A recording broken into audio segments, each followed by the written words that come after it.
Bismillahirrahmanirrahim. Alhamdulillahi rabbil alamin. Wa bihi nasta'in ala umuri dunya waddin. Wassalatu wassalamu ala asyrafil mursalin sayyidina wa maulana Muhammad wa ala alihi wa sahbihi ajma'in.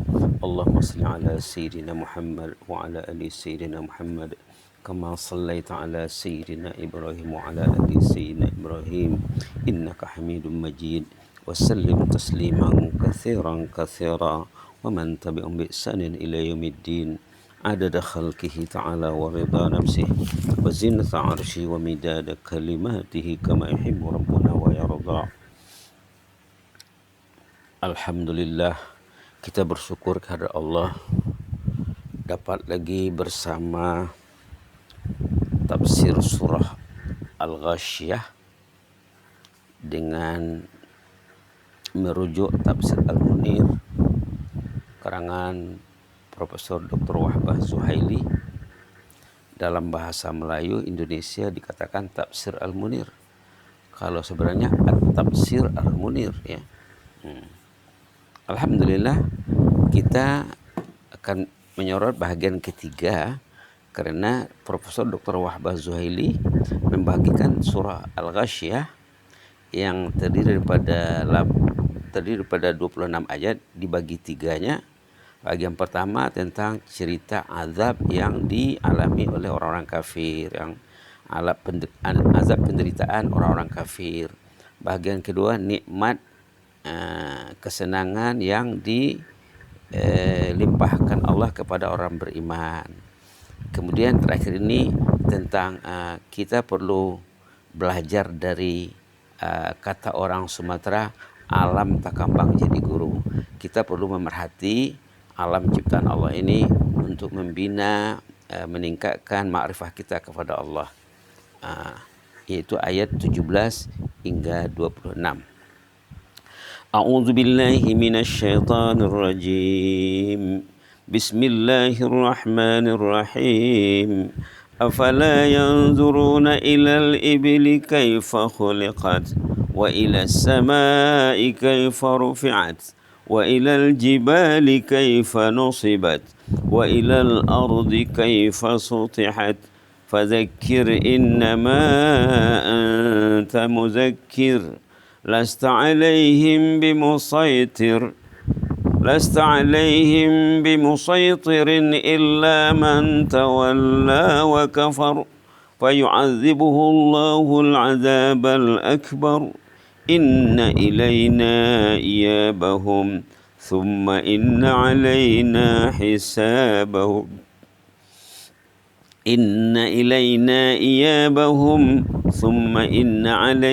حسابهم صدق الله العظيم. Tidakkah manusia memperhatikan bagaimana unta diciptakan Allah, bagaimana langit ditinggikan binaannya, keadaan bagaimana gunung ganang ditegakkan, bagaimana pula bumi dihamparkan. Tiga yang suruh diperhatikan ya. Subhanallah, unta, langit, dan gunung ganang. 4 malah bumi. Unta, langit, gunung ganang, bumi. Allah menyuruh kita memerhatikan. Lantas sesudahnya Allah membuat ketegasan, maka berilah tazkirah. Fazakir, sampaikanlah tazkirah. Tugasmu hanya pemberi tazkirah. Tiada bagimu kuasa memaksa mereka yang tak mau mendengar. Tidak ada hak manusia memaksa manusia. Rasul pun tidak ada haknya, menyampaikan saja. Kalau diterimanya, alhamdulillah. Kalau tidak diterimanya, la haula wala quwata illa billah. Tiada bagimu kuasa memaksa mereka. Bahkan siapa yang berpaling dan kufur, ingkar, tak mau mendengar, tak mau tazkirah, justru ia akan disiksa Allah dengan azab yang besar, yang dahsyat. Maka tempat kembali mereka semuanya hanya kepada Allah. Lantas kamilah yang akan menghisapnya. Kamilah yang akan menghisap amal ibadahnya. Inna ilaina iyabahum. Mereka semuanya akan kembali kepada Allah. Thumma inna alaina hisabahum. Kemudian Allah lah yang akan menghisab. Hisab Allah itu cepat, canggih. Sari'ul hisab. Allah itu sari'ul hisab. Baik, inilah teks yang akan dibincangkan. Sebelum kita berbicara lebih jauh tentang beberapa ayat ini, ayat 17 hingga 26, teringat satu kata-kata ulama yang sangat baik ditemukan di sini. Pendapat ulama ini yang berkata ini siapa? Al-Qadhi Iyad. Al-Qadhi Iyad ulama tersohor yang hidup 1083 hingga 1149 Masehi ataupun 476 hingga 544 Hijrah. Siapa namanya? Al-Qadhi bin Iyad. Kata Qadhi bin Iyad, Al-Qadhi Iyad, bukan bin Iyad ya. Bin Iyad itu Fudail bin Iyad. Ini Al-Qadhi Iyad mengatakan, zikrullah darbani, zikrun bil qalbi faqat wa zikrun bil lisani ay ma'al qalb. Wa zikrul qalbi naw'an wa huwa arfa' al-adhkar wa ajalluha. Al-awwal at-tafakkuru fi 'azamatillahi wa jalalihi wa ayatihi wa masnu'atihi al-'ulwiyah wa sufliyah. Subhanallah, hebatnya pandangan ulama ini ya. Al-Qadhi Iyad rahimahullah mengatakan zikrullah ada dua kategori. Ayat 17 surah Al-Ghasyiyah ini mengajak kita berzikir kepada Allah, merenung, memikirkan, mentadabburkan alam ciptaan Allah, bertadabbur ya, mengajak kita bertadabbur. Maka Al-Qadhi Iyad mengatakan zikir itu ada dua kategori, zikir qalbi sahaja dan zikir lisani qalbi. Zikir qalbi pula ada dua jenis. Inilah zikir yang paling top, yang paling unggul, yaitu pertama katanya tafakkur dan tadabbur mengenai kebesaran dan keagungan Allah. Kita perlu menyahut himbauan di sini, himbauan berzikir, memikirkan, mentadabburi alam ciptaan Allah. Itu maka dikatakan oleh orang Sumatera, alam tak kambang jadi guru. Alam itu alam. Alam ciptaan Allah ini. Kita karena berguru belajar dari alam. Subhanallah. Subhanallah. Tafakkur dan tadabbur mengenai kebesaran dan keagungan Allah, mengenai tanda-tanda keagungan Allah, mentadabburi penciptaan makhluk yang dijadikan Allah di langit dan di bumi, termasuk pada kejadian diri sendiri juga. Subhanallah. Belajar dari keagungan dan keindahan alam semesta, alam tak kambang jadi guru. Ini zikir nomor satu. Barangkali jarang di antara kita ini yang mengamalkannya. Orang tuh mungkin kalau dia berzikir, dia pegang tasbih mungkin subhanallah, subhanallah, subhanallah. Cobalah lihat, katanya di sini, wa ilas sama'i kaifa rufi'at. Cobalah perhatikan langit macam mana Allah membinanya, meninggikan binaannya. Siang hari kah, di malam hari kah? Malam hari waktu suasana yang cerah, lihatlah. Kalau langitnya bersih, lihatlah. Subhanallah. Betapa indahnya dan banyaknya bintang yang gemerlapan nampak. Subhanallah. Kalau kita nampak bintang di malam hari, dalam hadis dikatakan, kalau boleh, kamu boleh menatap bintang di malam hari, katanya, betapa jauhnya bintang itu. Begitulah gap, jarak antara derajat di surga nanti. Bila orang tuh tingginya satu derajat, lebih tinggi satu derajat daripada sahabatnya, daripada keluarganya, tidak nampak lagi hebatnya di sana. Dalam hadis dikatakan, nak tahu derajat di jannah, hebatnya di sana gap antara satu derajat dengan satu derajat, seperti kamu melihat bintang di malam hari. Subhanallah. Subhanallah. Subhanallah. Jadi perlu kita sahut ini ya. Perlu kita sahut, afala yanzuruna ilal ibli kaifa khuliqat. Kita akan memperhatikan unta. Unta makhluk yang aneh, yang ajaib, yang tidak ada di daerah kita ini. Yang ada di daerah kita ini mungkin lembu, kerbau, kambing. Mungkin tidak banyak keajaibannya seperti unta. Unta itu aneh. Unta itu diberi julukan kapal padang pasir, Safinatus Sahra, kapal padang pasir yang boleh berjalan jauh, sabar, boleh menyimpan air dalam perutnya, ada macam store untuk menyimpan air dalam perutnya, boleh dimanfaatkan.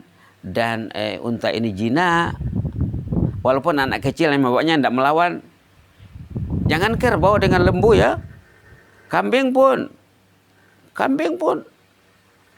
susah nak ajak. Subhanallah. Maka dalam memberi contoh kepada unta, ada tersebut dalam hadis, katanya orang beriman itu seperti unta yang jinak, katanya. Kemana dia dibawa dia akan akur. Walaupun anak kecil yang menariknya, tidak melawan dia. Orang beriman itu katanya sifatnya seharusnya seperti unta yang jinak. Senang diajak, senang dipanggil, senang diseru, senang mencontohi orang yang baik, senang diajak kepada kebaikan. Subhanallah, subhanallah, subhanallah, subhanallah. Sementara orang yang susah diajak, bila diajak dia lari, bukan diumpamakan bagaikan unta ya. Di dalam Quran disebut ibarat Bismillahirrahmanirrahim, ibarat himar, keledai yang lari bertempiaran. Subhanallah. Boleh kita lihat contohnya di sini, halaman 577 surah Al-Muddathir. Orang yang hatinya liar, tidak mau diajak, tidak mau disuruh, tidak mau support saja tidak mau. Ada dikecam di sini ya. Fama lahum 'anit tazkirati mu'ridin. Ayat 49, 50, 51. Surah Al-Muddathir halaman 577. Fama lahum 'anit tazkirati mu'ridin. Kenapalah mereka lari daripada tazkirah? Bila diajak tidak mau, macam tak dengar. Ka'annahum humurum mustanfirah. Seakan-akan mereka himar yang lari bertempiaran. Farrat min kaswarah, lari karena ketakutan daripada serigala, daripada binatang buas. Orang tu lari. Maka orang Sumatera, orang yang lari dari peringatan ini, mereka katakan ada ibarat katanya cicak, ada ibarat kucing. Di Sumatera ini hebat dia punya budaya ya. Kamu ini ibarat kucing dikasih galah loh, katanya. Apa maksudnya? Kucing jatuh ke kolam, kita mau menyelamatkan nyawanya, kita kasih galah, kita kasih kayu. Dipikirnya memukulnya, takut dia, tidak mau dia naik ke galah atau ke kayu itu. Ini nak mukul saya ini, katanya. Begitu ramai manusia dikasih pengajaran, ini dia menyindir ini tidak betul nih, ini tidak betul nih. Ini menyusahkan saya ini. Ibarat kucing jatuh ke galah. Ibarat kucing dikasih galah. Sangat kucing jatuh ke dalam air, ke kolam, dikasih galah, dia pikir memukulnya. Ramai manusia bila dikasih peringatan tidak diterima dengan baik, macam-macam tanggapannya. Satu. Yang kedua, orang Sumatera juga cakap ibarat cicak lari ke belakang pintu. Subhanallah. Cicak kan hampir setiap rumah ada cicak. Bila tuan rumah datang, cicak tadi kononnya nak menyelamatkan dirinya, lari ke belakang pintu. Pintu ditutup, terjepitlah badannya. Begitu juga manusia dikasih peringatan, pengajaran, lari, dan mencari pelarian. Pelarian itu menyengsarakannya, menyusahkannya, mengakibat dirinya dan keluarganya menderita. Kasih penerangan, kasih nasihat, lari. Lari itu bukan lari, artinya dia tidak dengar. Ceramah di masjid, pegang handphone. Balik rumah, pegang handphone. Bukan Quran yang dipegangnya. Penceramah menghimbau supaya berinteraksi dengan kitab Allah. Belajarlah, mengajilah dengan anak istri. Tidak dia mengaji. Mengajinya mengaji handphone. La ilaha illallah. Seperti cecak lari ke belakang pintu. Na'udzubillah. Seperti kucing dikasih galah. Sepatutnya kalau menurut hadis orang beriman bila diajak seperti unta yang jinak, kal jamalil anif katanya. Seperti unta hai sumangkada ingkida katanya. Kalau dia diajak dia akur. Dia cepat. Dia mudah. Dia positif thinkingnya tinggi, semangatnya tinggi. Mudah-mudahan besok kita lanjutkan ya. Kita belum masuk lagi ke penjelasan ataupun penerangan yang disampaikan oleh Profesor Dr. Wahbah Az-Zuhaili rahimahullah, yang jelasnya apa yang dihimbaukan dalam ayat surah Al-Ghasyiyah ini selaras dengan gagasan bernas Al-Qadhi Iyad, ulama yang meninggal di abad ke-6 Hijrah, yang mengatakan zikrullah darbani. Zikrullah itu ada dua kategori. Zikrum bil qalbi faqat, zikir dengan hati saja, wa zikrum bil qalbi wa zikrum bil lisani ma'al qalbi. Ada zikr qalbi saja, ada zikir lisan dan qalbi. Wa zikrul qalbi nau'an. Zikr qalbi itu pula ada dua kategori. Pembagian pertama terbagi dua. Wa huwa arfa'ul azkar. Inilah jenis zikir yang paling tinggi, yang paling hebat ganjarannya. Wa ajalluha, yang paling azim, yang paling agung. Al-awwal katanya at-tafakkuru fi azamatillah, memikirkan keagungan dan kebesaran Allah, wa jalalihi, kebesarannya, keagungannya, wa ayatihi, dan ayat-ayat kebesaran Allah, wa masnuatihi, dan alam ciptaan Allah, al-ulwiyah wa supliyah, sama ada yang ada di langit, sama ada yang ada di bumi, ataupun pada diri kita sendiri. Pada diri kita sendiri pun kita disuruh berfikir. Kita disuruh berfikir. Tapi siapa manusia yang berfikir? Nah, tengok ayat dalam surah At-Tariq saja contohnya ya. Tengok ayat dalam surah At-Tariq saja. Falyanzuril insanu mimma khuliq. Ayat 5 surah At-Tariq halaman 591.